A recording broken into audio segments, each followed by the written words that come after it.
It was a beautiful African morning. Children were playing happily in the village streets. The women were washing clothes in the river and singing songs about lazy husbands. The great chief listened to the two men sitting in front of him.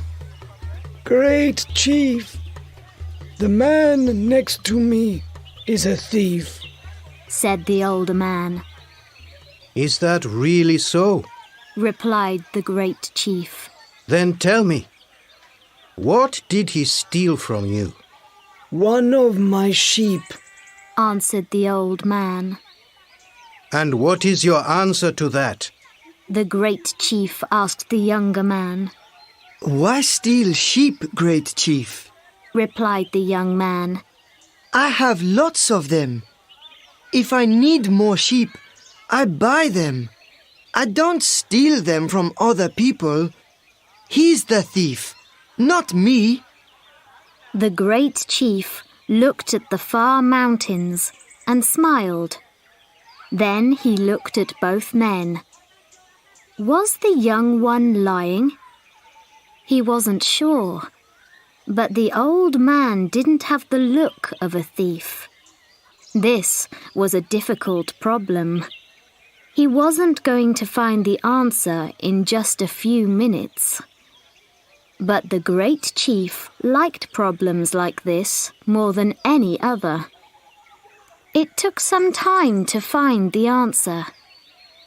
People came to him from very far away to ask him to be the judge of their problems. The great chief liked this also. I have a question for both of you, said the great chief. The person who finds the solution will keep the sheep. Go home and think about this question, and come back only when you know the answer. What's the fastest thing in the world?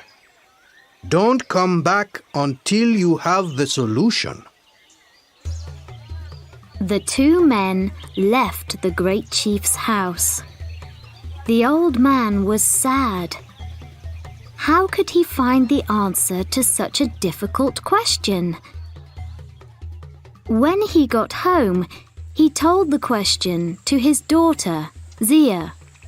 She was a beautiful, happy woman who liked helping others. She was young, but she was also very wise. I know the answer, Father, she said. It's time. The old man went back to the great chief's house. The great chief was surprised. You're back again.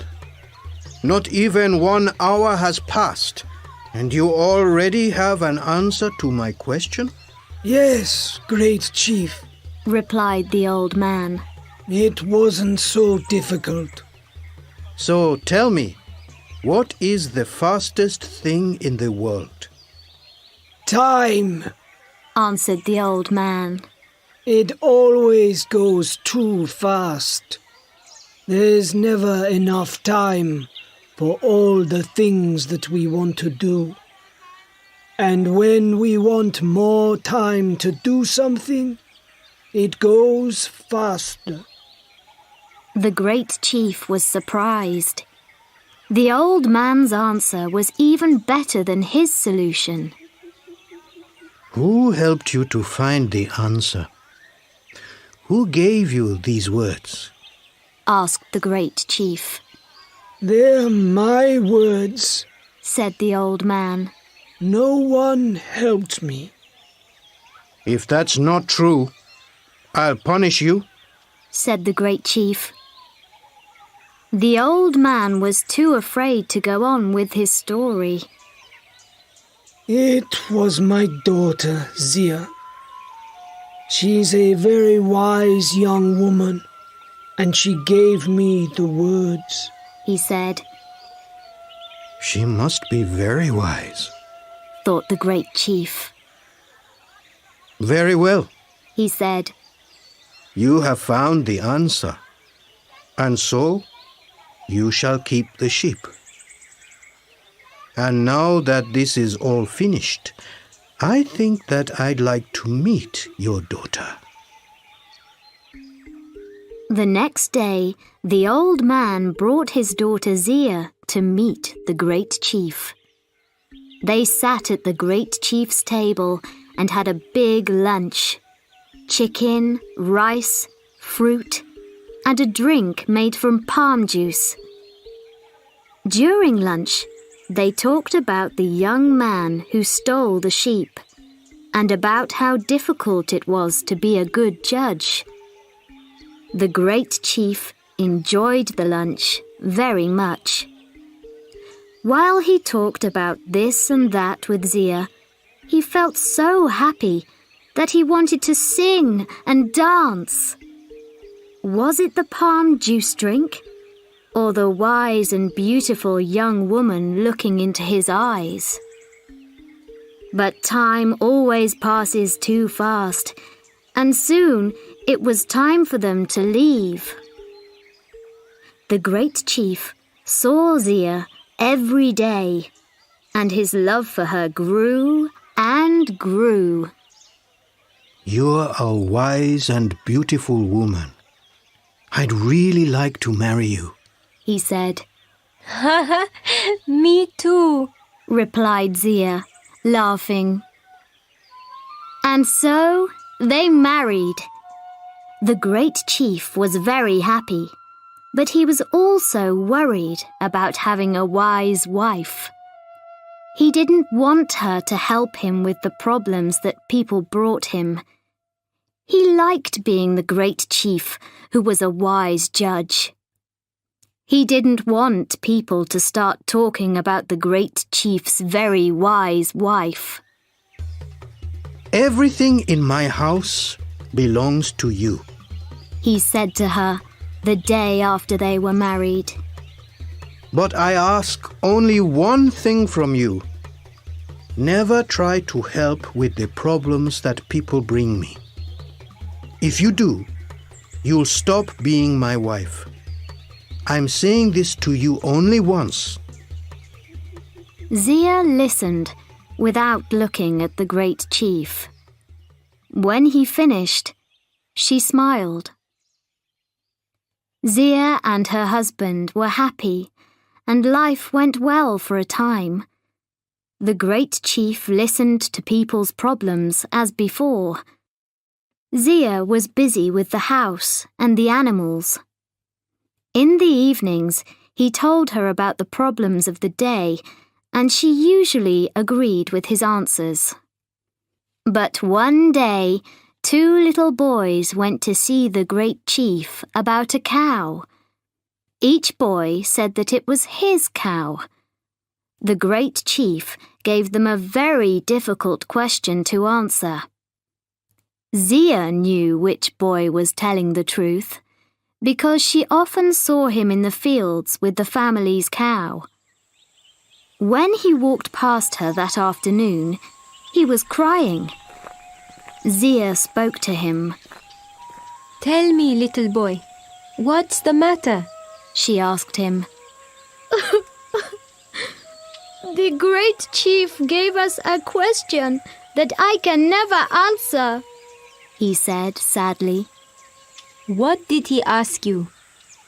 His question was, what's the biggest thing in the world? Zia knew that she mustn't help the boy, but the answer was easy for her and very difficult for him. And he was telling the truth about the cow. Go back to the great chief now, said Zia. Tell him the answer in these words. It is air. Air is all around us. When we walk, in front of us, there is only air and more air. When we look up at the sky, there is air as far as we can see. The little boy went to see the great chief. He said the same words that Zia told him. This time, the great chief wasn't surprised. He was very angry. Who helped you find this answer? He shouted. These words are too wise for a young boy. Who gave them to you? They're my words, Great Chief, said the boy. No one helped me to find the answer. If this isn't the truth, I'll punish you, said the Great Chief. The boy was afraid. It was your wife, Zia, he said in the end. The Great Chief was very angry with his wife. That evening, he spoke to her. Didn't I tell you that everything which I have belongs to you? You have done the one thing, the only thing that I asked you not to do. Now take what belongs to you and go back to your father's home. Before I go, can I make you one last meal? Asked the woman. Then I'll take what belongs to me and go. Yes, answered the Great Chief. Make what you want to eat. Take what you want to take. Just be sure that you're not still here tomorrow. Zia cooked the Great Chief's favorite meal, chicken with rice and vegetables. While he ate, she gave him a strong drink made from palm juice. She gave him many cups of it. At the end of the meal, the Great Chief lay down and slept. With her family's help, Zia carried the Great Chief to her father's home. They put him on a bed, and he stayed in a deep sleep all night. In the morning, a great voice woke everyone in the house. Where am I? What am I doing here? Shouted the Great Chief. Zia ran into the room, laughing. You said that I could take anything that I wanted from your house. I wanted you, and so I took you. You are truly wise, smiled the Great Chief. Come, let's go back to our home together. Only a stupid man would send away so wise a woman. And you, my Great Chief, are not a stupid man, said his clever wife.